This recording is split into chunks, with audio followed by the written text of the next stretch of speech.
Hello, I'm Robert Stelmachuk, and welcome back to Bottle Talk, where wines get reviewed, never rated. Today we're going to go down to California, and I'm going to review a wine for you from Sonoma County, something I'm really excited about, the 2017 Seghesio zinfandel.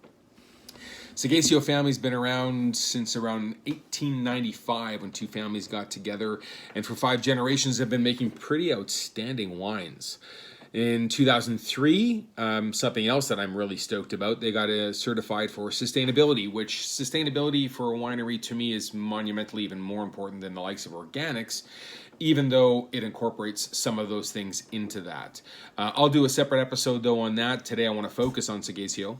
And I do want to talk to you a little bit about Zinfandel because you know what? Zinfandel gets a bit of a bad rap. It really does.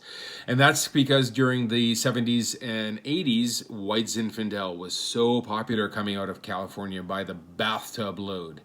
And white Zinfandel, of course, a rosé, a little bit sweeter style. Nothing wrong with white Zinfandels. Don't knock it till you try it. And don't forget, every wine is circumstantial and it has its place. So if you've got a grilled burger in your fist and a glass of white rosé in the other hand, you're not really going to be disappointed. So that being said, I do want to mention too that Zinfandel is a bit more fickle, if you will, or difficult to grow because it suffers from something, I'm going to give you the technical term, called millerandage, but it has some more approachable kind of casual terms. They also call that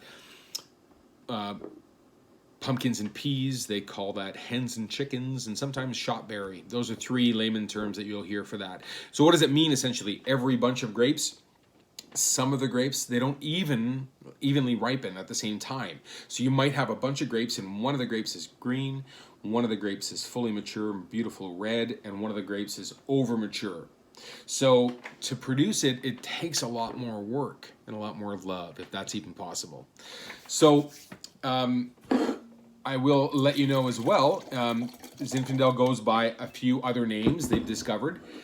In the Puglia region of Italy, they call it Primitivo. And in Croatia, they call it Cirlina Kaštelanski. Say that 10 times fast. And Tribadeg is another one too, sometimes that they call it. In any case, what's it like? If you're a fan of the likes of, say, Merlot, Argentinian Malbec, Syrah, some Australian Shiraz, there's a lot of similarities between those. So if those are wines that you like, you've really got to try and get into one of these. This wine's reasonable here in British Columbia. It's around $36. Maybe not an everyday price wine for everybody, but nonetheless. Okay, I'm going to go ahead and review this for you. First of all, it stains the glass. I don't know really if you can see that, but as I turn the glass, it stains it a little bit. So I am expecting a little bit of body. It's strange to say, but the wine smells plush.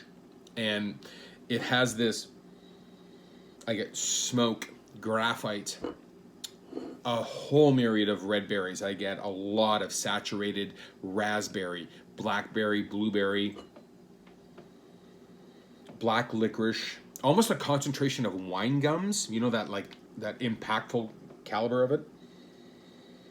Black licorice, a little nutmeg, star anise, and peach yogurt. Now that's really strange to say for a red wine, but I always get that in really good Zinfandels. And that's thanks to an extremely talented sommelier, Shane Taylor, that I was tasting one day with him, and he was like, I get peach yogurt. I'm like, what? And I'll be darned if I don't always get peach yogurt in good Zins now. And it's definitely in this wine. So I'm going to see what if all that translates over to the palate.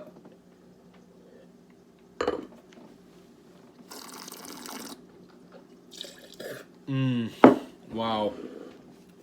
That is voluptuous. This is a wine that's got a set of curvy hips in all the best ways on it.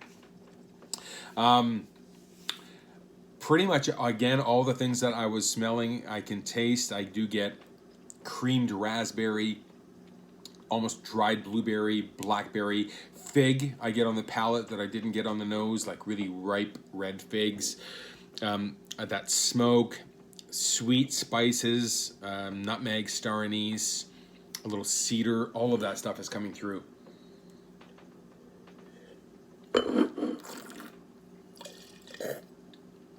I almost drank my spit bucket. About 9 months in oak, only of which about 12% is new. So it's not heavy-handed on the oak. The alcohol is present for sure. I feel that a little bit, that 14.8% alcohol.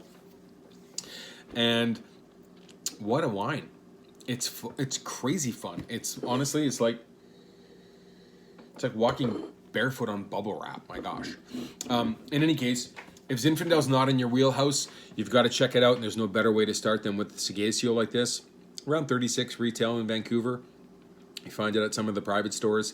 I want to thank you for watching today. I hope you're going to go out and buy this wine. Don't forget, like, follow, subscribe on YouTube. Tell your friends about it. Thanks.